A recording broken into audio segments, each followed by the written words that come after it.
pariwisata inklusi, dan pandangan terkait pariwisata untuk teman-teman difabel.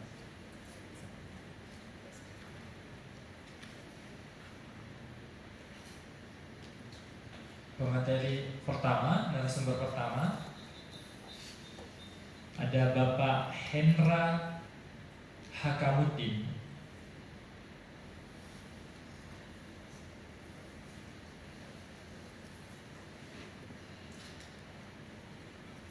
Mungkin untuk Bapak Hendra Hakamuddin belum sampai, jadi saya mungkin bacakan saja CV-nya.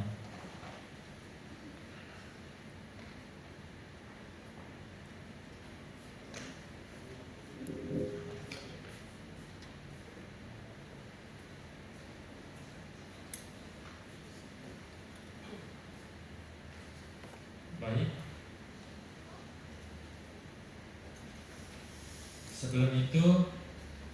Sebelum kita membaca CV dari Bapak Hendra, apakah saya bertanya kepada Bapak, apakah boleh saya bacakan CV Bapak Hendra?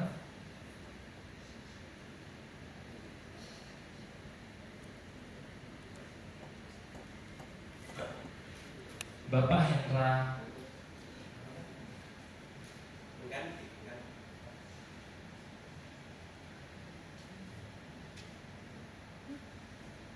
ada yang mewakili, ada Bapak Safarudin Baso Amang. Beliau yang mewakili Bapak Hendra Hakamuddin yang belum sempat hadir. Bapak merupakan Kabid Pengembangan Destinasi Pariwisata dan juga anggota tim asesmen aksesibilitas wisata Kota Makassar. Selain itu juga lulusan sastra Inggris Universitas Negeri Makassar, dan sementara ini melanjutkan pendidikan Magister Administrasi Publik di UNM. Mari kita berikan tepuk tangan kepada Bapak.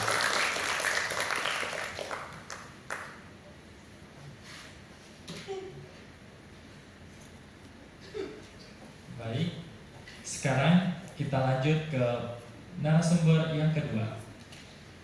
Ada Kakak Nur Alam Syah. Berikan tepuk tangan.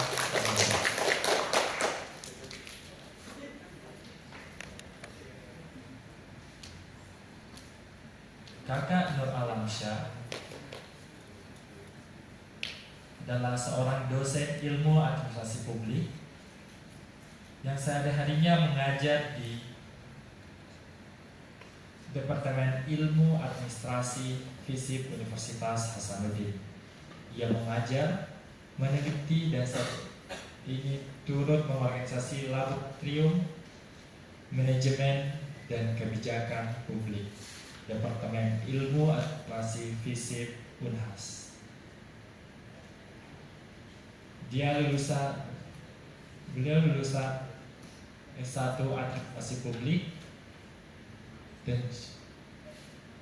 dan S2 Administrasi Publik. Mari kita berikan tepuk tangan kepada Kakak Aisyah.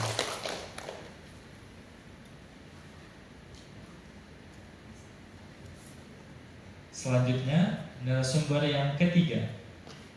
Narasumber kita yang ketiga hari ini ada Ibu Akila Nurul Herani Latif.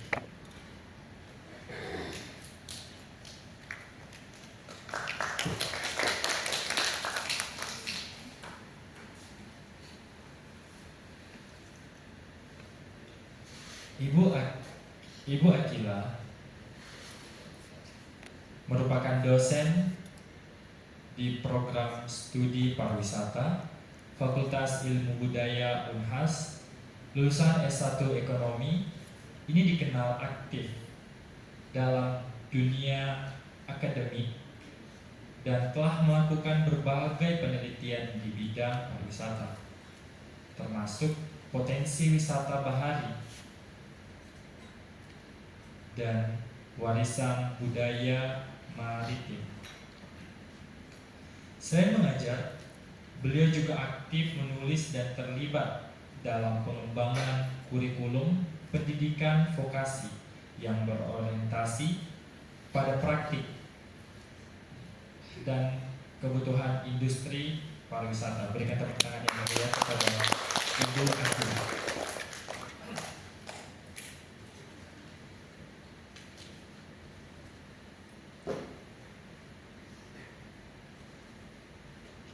Selanjutnya kita panggilkan narasumber kita yang keempat dengan nama Filemon Aloysius Limba. Apakah sudah datang? Berikan tepuk tangan kepada Filemon.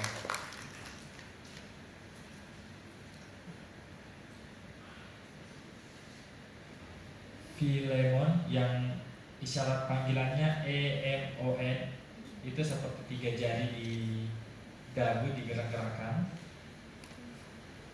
merupakan guru dan pegiat hak-hak disabilitas khususnya dalam bidang bahasa isyarat. Ia aktif dalam organisasi Gerkatin, Gerakan untuk Kesejahteraan Tunarungu Indonesia wilayah Sulawesi Selatan, dan kerap menjadi pengisi pelatihan serta seminar terkait aksesibilitas pendidikan bagi teman-teman tuli. Kiprahnya di dunia pendidikan dan pemberdayaan menjadikan Filemon sebagai suara yang penting dalam mendorong kesetaraan dan inklusi. Berikan tepuk tangan kepada Kak Emma. Selanjutnya kita panggilkan narasumber yang kelima dengan nama Seruni Wahyuni Saenon.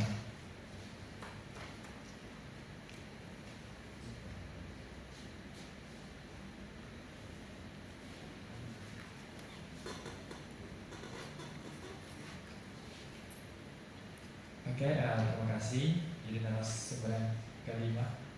Apakah teman-teman, apakah Ibu bisa mendengar? Apakah suaranya terdengar jelas?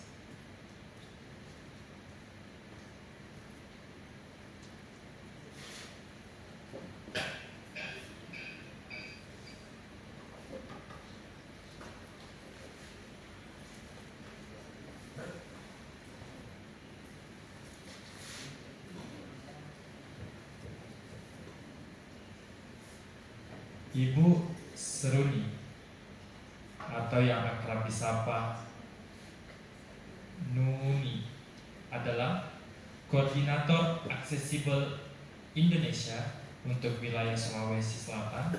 Ia terlibat aktif dalam pengembangan pariwisata yang inklusif dan ramah bagi penyandang disabilitas sebagai bagian dari jaringan Aksesibel Indonesia Inisiatif dan Viva Holiday TMC Indonesia.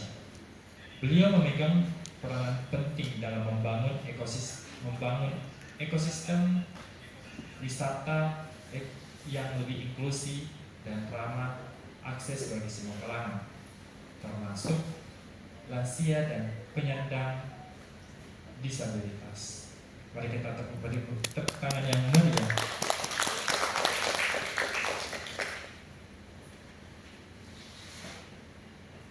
Selanjutnya narasumber terakhir kita atas nama Rahmania.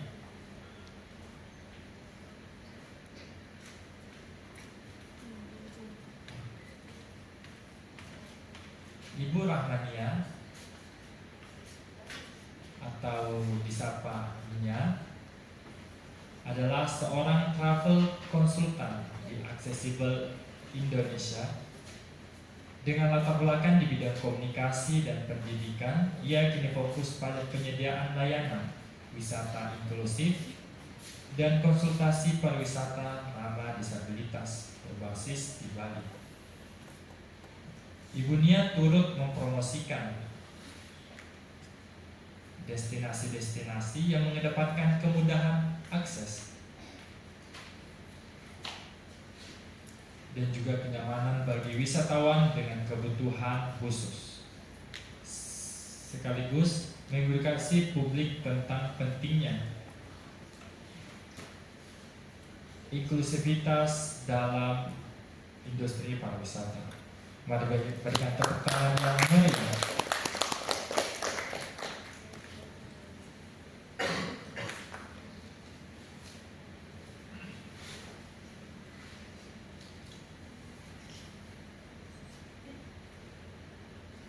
Sebelumnya saya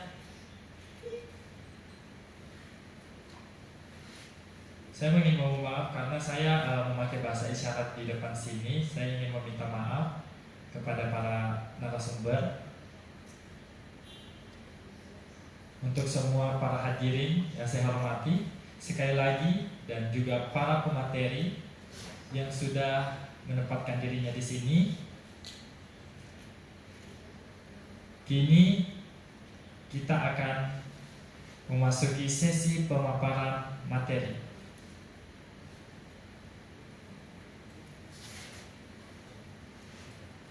Untuk narasumber pertama kita, kami persilahkan untuk memaparkan materi yang ingin dibahas. Mungkin yang pertama Bapak dari Bapak Hendra Hakamudi. Bapak Safa, dipersilahkan.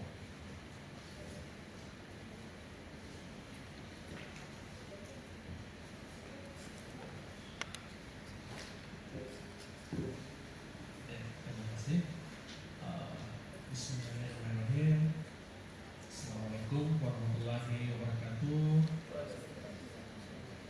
Selamat pagi dan salam sejahtera untuk kita semua.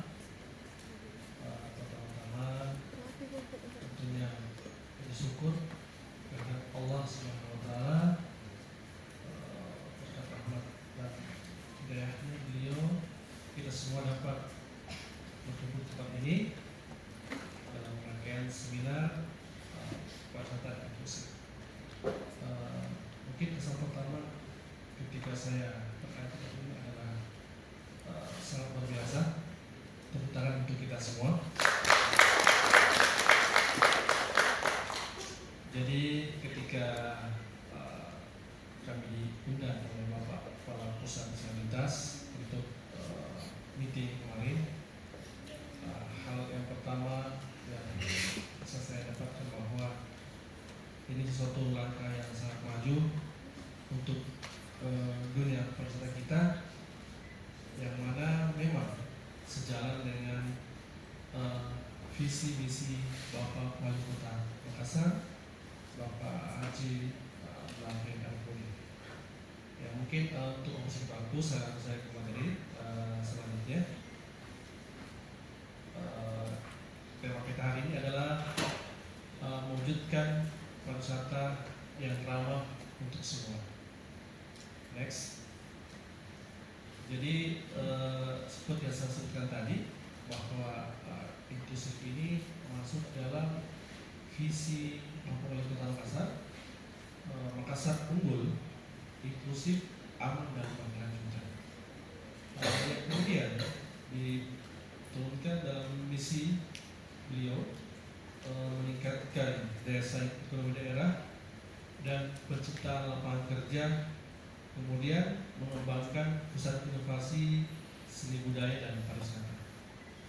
Selanjutnya, jadi sebelum kita jawab melangkah tentang apa itu pariwisata inklusif, mungkin sedikit gambaran umum berdasarkan Undang-Undang Nomor 10 Tahun 2009 tentang kepariwisataan, bahwa wisata ini adalah kegiatan perjalanan yang dilakukan oleh seseorang atau sekelompok orang dengan mengunjungi tempat tertentu untuk tujuan rekreasi, pengembangan pribadi, atau mempelajari keunikan daya tarik wisata yang dikunjungi dalam jangka waktu sementara. Sedangkan pariwisata adalah berbagai macam kegiatan wisata yang disebutkan tadi itu dan didukung berbagai fasilitas serta layanan yang disediakan oleh masyarakat, pengusaha, pemerintah, dan pemerintah daerah. Next. Jadi ada 4 poin besar dalam pembangunan kepariwisataan yang nantinya kita akan bersama bagaimana kemudian pembangunan pariwisata ini bisa menjembatani, memfasilitasi kemudahan-kemudahan nantinya mendukung pariwisata inklusif ini. Yang pertama tentu saja pengembangan destinasi pariwisata, kemudian pemasaran pariwisata, kemudian industri pariwisata, dan kelembagaan kepariwisataan. Yang nantinya tentu saja ada kemungkinan ke depan akan ada lembaga kepariwisataan yang khusus untuk teman-teman kita yang difabel ini, yang bisa langsung menjadi media antara pemerintah dengan para komunitas. Next. Sedikit gambaran umum bahwa destinasi ini, karena kita akan membahas pariwisata inklusif, tentu saja sangat erat hubungannya dengan destinasi yang akan kita mungkin kunjungi di hari Sabtu. Yang pertama tentu saja ada 3 poin utama menjadi unsur dari destinasi itu. Yang pertama tentu saja atraksi. Atraksi ini terbagi menjadi 3: alam, budaya, dan buatan. Kemudian ada unsur kedua adalah aksesibilitas. Darat, laut, dan darat ini, aksesibilitas ini menjadi poin utama, poin penting kita bagaimana kemudian mewujudkan pariwisata inklusif itu. Kemudian yang ketiga ada amenitas, terbagi atas 3, ada prasarana umum, ada fasilitas umum, dan ada fasilitas pariwisata. Selanjutnya,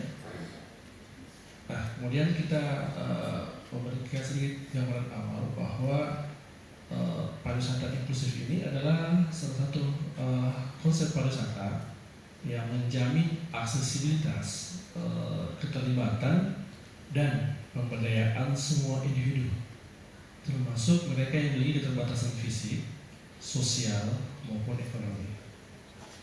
Tujuan utamanya adalah memastikan bahwa semua orang tanpa memandang latar belakang atau kemampuan dapat menikmati pengalaman wisata yang setara dan menyenangkan. Ini menjadi tujuan utama dari pariwisata inklusif.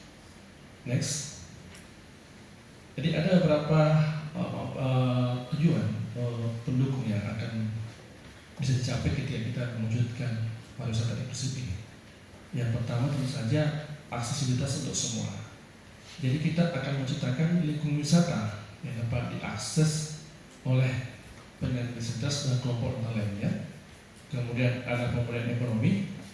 Ini pariwisata merupakan salah satu sektor penggerak ekonomi yang sangat mempengaruhi pendapatan asli daerah, khususnya di Kota Makassar.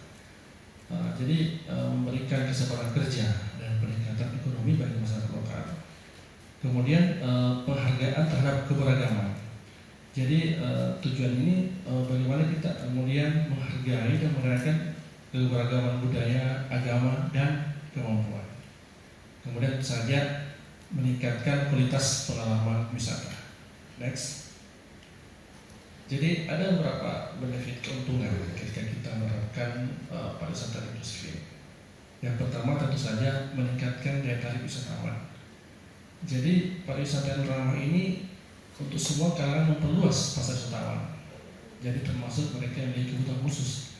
Jadi yang awalnya pemahaman kita selama ini bahwa tempat wisata hanya bisa dinikmati oleh para kebanyakan, dengan adanya pariwisata inklusif ini semua orang bisa mengakses. Jadi tentu saja akan menambah jumlah wisatawan yang akan berkunjung di tempat-tempat wisata. Kemudian kedua, mengurangi ketimpangan sosial. Jadi ini membuka akses yang lebih besar kepada kelompok marginal atau untuk berpartisipasi dalam industri pariwisata. Jadi mereka memiliki akses yang sama, memiliki kesempatan yang sama, tidak peluang yang sama, bahkan dapat berperan penting dalam mengembangkan kepesertaan khususnya di kota Makassar. Kemudian tentu saja peningkatan citra destinasi. Jadi destinasi wisata inklusif ini bisa meningkatkan citra positif di mata wisatawan lokal maupun internasional. Apalagi yang dikatakan tadi Bapak Kepala Pusat bahwa kita akan menargetkan 5 tahun ke depan Makassar ini bisa menjadi salah satu tujuan wisata atau destinasi wisata inklusif di ASEAN. Ya, ini akan menjadi salah satu target yang semoga bisa kita capai dan kita bisa mendeklarasikan bahwa Makassar memang tempat wisata yang ramah untuk semua. Next. Ya, jadi ada mungkin 3 strategi umum untuk peningkatan mewujudkan pariwisata inklusif ini. Yang pertama tentu saja peningkatan infrastruktur aksesibilitas. Jadi ini menjadi permasalahan di hampir seluruh tempat-tempat wisata kita, khususnya di Makassar, bahwa memang perlu ada pembangunan fasilitas wisata yang ramah untuk disabilitas. Kemudian yang kedua tentu saja edukasi dan pelatihan untuk penyedia layanan. Jadi ini ditujukan kepada para pengelola, pemilik atau mungkin yang melayani tempat-tempat wisata sehingga mereka mampu berperan penting ketika tamu-tamunya itu adalah tamu yang berkebutuhan khusus atau difabel. Kemudian yang ketiga tentu saja yang paling penting adalah kemitraan yang komunitas lokal. Jadi ini kalau kita di Persata ada namanya Pentahelix, 5 unsur yang selalu berkolaborasi. Jadi dari sektor pemerintah, ada sektor swasta, industri, kemudian ada sektor kelompok masyarakat atau komunitas, termasuk komunitas teman-teman difabel ini. Kemudian ada dari sektor akademisi, yang terakhir adalah media. Jadi ini menjadi salah satu kolaborasi yang sangat efektif, sehingga kami harapkan ke depan kelima unsur ini bisa saling bekerja sama untuk mewujudkan Makassar sebagai tempat wisata yang ramah untuk semua. Jadi kalau saya bahasakan Makassar ini ramah untuk teman-teman difabel. Mungkin itu pemaparan kami. Sekian. Assalamualaikum warahmatullahi wabarakatuh. Saya kembalikan ke moderator.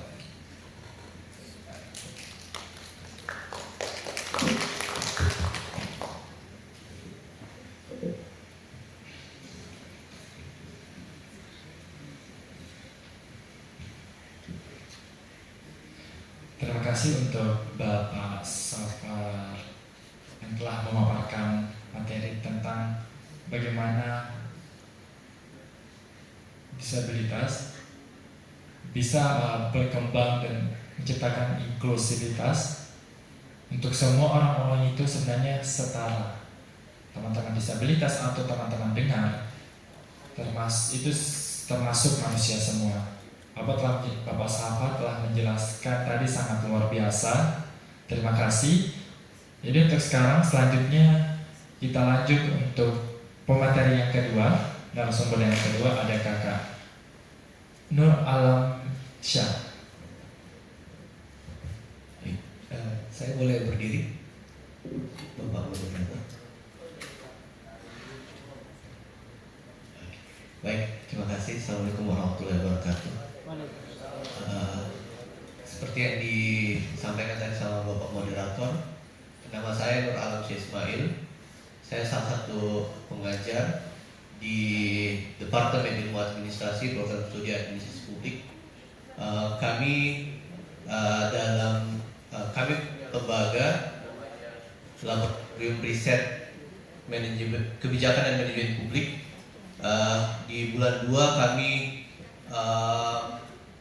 melakukan riset selama kurang lebih 8 hari bersama Bapak Pusat Disabilitas juga di laboratorium. Dan entah kenapa Pak Isan punya ide bahwa saya harus sharing ke teman-teman apa yang kami lakukan di sana. Jadi mencoba untuk mengkontekskan materi dan tema kegiatan Pusdis hari ini, saya membuat slide yang menjadi instrumen diskusi kita hari ini tentang wisata Labuan Bajo. Next. Ini gambar Labuan Bajo. Ini pelabuhannya. Ini kurang lebih 2 jam dari Pulau Komodo. Sekarang Labuan Bajo merupakan destinasi pariwisata super prioritas. Next. Labuan Bajo merupakan salah satu dari 5 destinasi pariwisata super prioritas yang menjadi program pemerintah Indonesia selain Danau Toba, Borobudur, Mandalika, dan Likupang. Jadi Labuan Bajo dalam beberapa bentuk kebijakan